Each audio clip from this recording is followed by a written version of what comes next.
mes adorables élèves. Le cours d'aujourd'hui est la grammaire. On a à étudier ensemble les adjectifs numéros cardinaux. Vous allez me dire, madame, c'est quoi les adjectifs numéros cardinaux? Eh bien, les adjectifs numéros cardinaux, ce sont les chiffres, les nombres que nous transformons en lettres pour désigner quelque chose ou quelqu'un. On va réfléchir en observant et en manipulant ces exercices, ces exemples-là. Alors, 1. Ma grand-mère a 80 ans et a 3 filles et 12 petits-fils. Vous avez vu le nombre ici en lettres?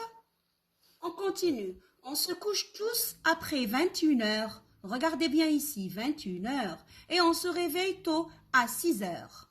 Cette usine fabrique 500 chemises par jour. En 2020, une dangereuse pandémie a attaqué le monde. Bien, on doit retenir que les adjectifs numéros cardinaux précisent le nombre exact des êtres et des choses désignés par le nom. Ce sont donc soit des adjectifs numéros cardinaux qui sont simples comme 1, 2, 3, 4, etc. Soit des mots composés obtenus par addition, 10, 8, 21, soit des mots composés obtenus par multiplication, 80, 200, soit des mots composés par multiplication et addition, 204.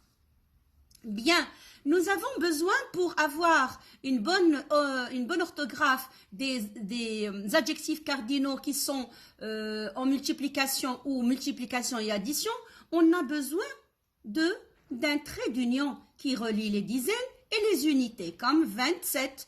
Mais si on a un « et », on n'a pas besoin de mettre un trait d'union. Comme par exemple ici, 61. Quand on a un « et », on n'a pas besoin de rajouter un trait d'union. Par contre, on en a besoin, c'est-à-dire du trait d'union, quand on a des dizaines et des unités à relier. Bien, on passe aux adjectifs numéros cardinaux qui sont tous invariables. C'est une règle. Les adjectifs numéros cardinaux sont tous invariables, sauf 1, 20 et 100. On va voir pourquoi et quand 1 devient variable. Il est certes invariable, mais il peut uniquement être variable quand il est, dans un seul cas, quand il est au féminin. Donc, quand 1 devient une, comme ici, la page 1 d'un journal. 20 et 100 sont aussi invariables, mais dans d'autres cas, ils sont variables, ils varient. Comme 20, par exemple, ici, 80. On va voir. 20 et 100 qui prennent le S du pluriel, quand on peut les multiplier, c'est-à-dire on rajoute des dizaines ou des unités à 20 ou à 100 et on va voir leur variation. Regardez, 80, on a ici 20 porte un S, pluriel, mais quand on écrit 82, quand on rajoute une unité, par exemple une dizaine, on a 20 qui ne portent pas le pluriel quand il est au milieu, par exemple. Et après, elle a une unité ou bien une dizaine. Regardez encore 100. 300, 100 porte toujours un S. Mais 301, quand il y a une unité ou une dizaine après 100, 100 ne porte pas d'S. Eh bien, moi, quand je vois 20 au milieu de deux nombres, ou bien 100 au milieu de deux nombres, automatiquement, je ne mets pas d'S. Bien, il faut pas oublier qu'il faut retenir une remarque concernant 1000. Même quand il est multiplié, 1000 reste invariable. C'est-à-dire 1000 ne porte pas d'S. Comme 2000 ans. Vous voyez, 2000 ans. Bien, on va passer à l'entraînement. Je vous ai préparé ici des exercices d'entraînement qu'on va voir ensemble sur le live pour manipuler sur le live le deuxième.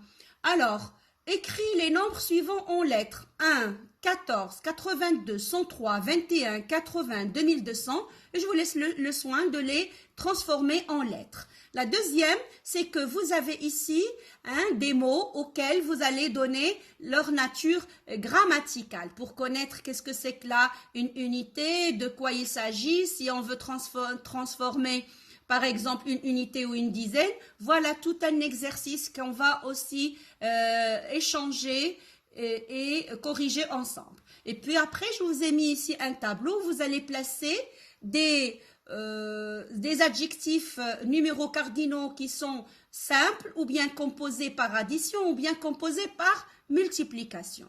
Eh bien, faites attention à la transformation des chiffres et des nombres en lettres.